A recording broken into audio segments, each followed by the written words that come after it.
ఇది భారతదేశ వ్యాప్తంగా చూసినప్పుడు గత 5 సంవత్సరాలు 10 సంవత్సరాల్లో అనేక అరెస్టులు జరిగినట్లు మనకి స్పష్టంగా తెలుసు.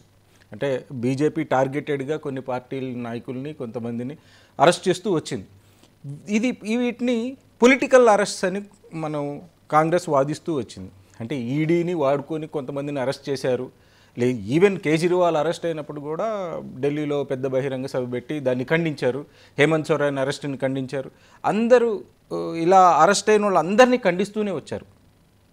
ఈ కేసులో కూడా ఒకటే ఢిల్లీలో ఒకలాగా స్పందిస్తున్నారు, తెలంగాణలో ఇంకోలాగా స్పందిస్తున్నారు. ఏంటి డిఫరెన్స్ ఏంటి సార్? ముందుగా మీకు మైక్ టీవీ ప్రేక్షకులకు ప్యానెల్లో ఉన్న పెద్దలకు నమస్కారం సార్. సార్ ఒక మాట నేను చెప్పదలుచుకున్నా. ఇప్పుడు ఈ విషయం ఏంటంటే సార్, భారతదేశ రాజకీయాల్లో బీజేపీ చేసిన ఏ పనైనా సరే సంహౌ కొంచెం రివెంజ్గా మారేది. ఏది కాంగ్రెస్ పార్టీతో రివెంజ్గా మారి మిగతా ప్రాంతీయ పార్టీలతో సెటిల్మెంట్ వరకు తీసుకెళ్లే ప్రయత్నం జరిగింది. రివెంజ్ తర్వాత సెకండ్ స్టేజ్ సెటిల్మెంట్. సో మేము అనుకుంటున్నాం ఇది పొలిటికల్ రివెంజ్ అని కాదు. బీఆర్ఎస్ పార్టీ మీద పొలిటికల్ రివెంజ్ తీసుకోవడానికి అవకాశం లేదు. ఎందుకంటే అప్పటికే పార్లమెంట్ ఎలక్షన్స్లో, అసెంబ్లీ ఎలక్షన్స్లో ఓడిపోయిన తర్వాత పార్లమెంట్ ఎలక్షన్స్ ప్రచారానికి అని చెప్పి మల్కాజ్గిరికి వచ్చిన ఎవరైతే మన నరేంద్ర మోడీ గారు ఉన్నారో వారు హైదరాబాద్లో అడుగు పెట్టారో లేదో ఇక్కడ నుంచి ప్రత్యేక విమానం ద్వారా కవిత గారిని తీసుకెళ్లడం జరిగింది. సో ఇక్కడ క్లియర్ కట్గా కనబడుతుంది, ఒక పొలిటికల్ స్టేట్మెంట్, ఒక పొలిటికల్ సెటిల్మెంట్ కోసం ఎక్కడో వ్యక్తిని తీసుకెళ్లారు, తర్వాత ఆ సెటిల్మెంట్ ఎక్కడో అయింది, జరిగినట్టుందన్న సూచనలు కనబడుతున్నాయి. నేను మీకు ఒక విషయం చెప్పదలుచుకున్నా సార్. అంటే ఒకటే కేసులో 2 స్పందనలు ఎలా అని? లేదు. ఇప్పుడు స్పందన ఒకటే క్లియర్. ఇప్పుడు మేమేమంటున్నాము, పొలిటికల్ రివెంజ్ అంటున్నాం స్టార్టింగ్లో, తర్వాత సెటిల్మెంట్ దిశగా మారిందని అంటున్నాం.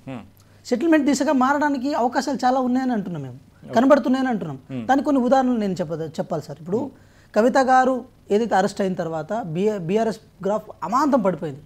అమాంతం పడిపోయినప్పుడు ఇన్ కేసు ఈ బీజేపీ బీఆర్ఎస్ ఈ రెండు రైవలరీగానే మారింది అనుకుందాం మాట వరుసకి. దాని మీద రైవలరీ తీసుకునే బాధ్యత తీసుకున్నప్పుడు ఆటోమేటిక్గా దాని స్టాండ్ ఏది సెంట్రల్గా ఉండాలి.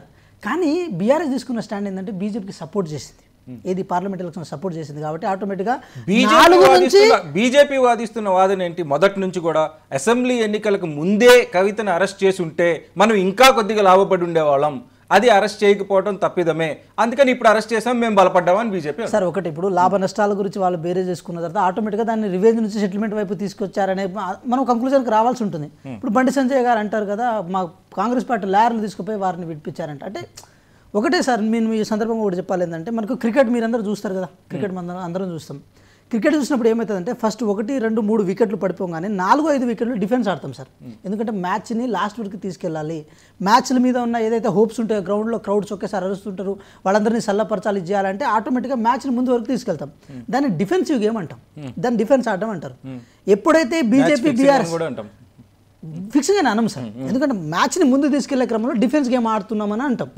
ఎప్పుడైతే బీజేపీ బీఆర్ఎస్ రెండు ఒకటన్న వాదనలు కానీ ఏదైనా అంశాలు కానీ సర్కమ్స్టాన్సెస్ ఎవిడెన్సెస్ కానీ దగ్గరకు వస్తున్నప్పుడు ఆటోమేటిక్ ఏమవుతుందంటే బండి సంజయ్ గారు, కిషన్ రెడ్డి గారు, హరీష్ రావు గారు, కేటీఆర్ గారు ఇటు సైడ్ నుంచి వీళ్ళు డిఫెన్స్ గేమ్ ఆడడం స్టార్ట్ చేశారు. ఆ డిఫెన్స్ గేమ్లో వీళ్ళ అంటే మేము ఒకటి కాదని చెప్పి నిరూపించుకునే ప్రయత్నం ఎక్కడ చేయడం జరిగింది. కానీ కవిత గారి విషయానికి వచ్చినప్పుడు మీరు ఒకటి గమనించండి. ఇప్పుడు కవిత గారికి ఏది సుప్రీంకోర్టు ఏదైతే కొన్ని గైడ్లైన్స్ ఇచ్చిందో అది వారు తప్పు చేయలేదని, నేరం చేయలేదని చెప్పి ఎక్కడ చెప్పలే. కానీ దీంట్లో మీరు ఉన్న పేర్లు ఏదైతే ఉన్నాయో అది పొలిటికల్గా వాళ్ళని మీరు ఇష్టం వచ్చినట్టు చేర్చారు, ఇష్టం వచ్చినట్టు తీశారని చెప్పి చెప్పుకుంటే ప్రయత్నం చేసింది. లేదు, కవిత గారు నిజంగా తప్పు చేశారు అన్న ఆధారాలు కూడా మీ దగ్గర లేవని గవాయ్ గారు అన్నట్లు పేపర్లో వచ్చింది. సార్ ఉండొచ్చు సార్, మేమేమంటున్నాము, ఇప్పుడు ఉండొచ్చు వారు తప్పు చేయకపోవచ్చేమో, ఇప్పుడు అది కోర్టుల పరిధిలో అంశాలు మాట్లాడే స్థాయి నాది కాకపోవచ్చేమో. కానీ ఒక మాట క్లియర్ కట్గా కనబడుతుంది సార్. ఇప్పుడు ములాఖత్కి 1 రోజు పోతాం, లేకపోతే 1 రోజు 2 రోజులు పోతాం, కానీ వాళ్ళు 5 రోజులు 10 రోజులు అక్కడే ఉండడం. సరే ఇంకోటి, ఇప్పుడు మాకు చిన్న డౌట్ వస్తుండే, సుప్రీంకోర్టులో బెయిల్ వస్తుందని అంత గ్యారంటీగా కళాకంటిగా వీళ్ళు మనీష్ సిసోడియాకి బెయిల్ వచ్చినప్పుడు నెక్స్ట్ ఆటోమేటిక్గా అదే కేసులో ఉన్న కవిత గారికి బెయిల్ వస్తుంది, అదే కేసులో ఉన్న కేజ్రీవాల్ గారు కూడా బెయిల్ వస్తుంది. అదే ఒక అడ్వకేట్ గా మీరు మాట్లాడారు సార్. ఒకటి, ఇప్పుడు ఒకేసారి 10-20 మంది ఒకేసారి పోయారు, అందరూ వస్తుందని ఊహించినప్పుడు ఆ ఊహ ఇంత బలంగా ఉండడానికి కారణం ఏంటనేది ఇప్పుడు సార్ ఒకటి మీరు గమనించండి. ఊహకి కొన్ని అజంప్షన్స్కి కొన్ని ఎక్కడో కొన్ని పారామీటర్స్ ఉంటాయి. వాళ్ళ కాన్ఫిడెంట్ అనుకుంటున్నాం కదా మేము ఇప్పుడు బీఆర్ఎస్ పార్టీ ఎట్లాగో తెలంగాణ రాష్ట్రంలో అది మొత్తం అదో పాతానికి వెళ్ళిపోయింది. ఇప్పుడు బీజేపీ అనేది కొన్ని సీట్లు ఉన్నాయి, సరే వాళ్ళ ఓటు బ్యాంక్ వీళ్ళ ఓటు బ్యాంక్ కలిస్తే కాంగ్రెస్ పార్టీని ఈజీగా ఢీకొట్టొచ్చన్న ఒక నేపథ్యం వాళ్ళు కలిగి ఉన్నారని అనుకునే దీనికి ఒక సెటిల్మెంట్ రూపంలో తీసుకొచ్చారేమో, అక్కడ వరకు దాన్ని తీసుకెళ్తారేమో అని అనిపించింది. సార్ ఒకటి మీరు గమనించండి, లేదు ఇక్కడ జగ్గారెడ్డి గారు ఇవాళ చేసిన వ్యాఖ్య కూడా ఇంతమంది ఎలా తెలుసు బెయిల్ వస్తుందని ఎమ్మెల్యేలని కేటీఆర్ గారు ఎమ్మెల్యేలని ఎంపీలని అందరినీ తీసుకెళ్లారు, ఎంపీలు లేరు అనుకోండి, ఎమ్మెల్యేలని అందరినీ ఢిల్లీకి తీసుకెళ్లారు అని అంటే వాళ్ళకి బెయిల్ వస్తుందని ఎలా తెలిసి ఉండొచ్చు? ఎవరు లీక్ చేసి ఉండొచ్చు? సరే ఇది లీకేజ్ అంశం కాదు సార్, ఎవరు అంటే మీ అభియోగం ఏంటి?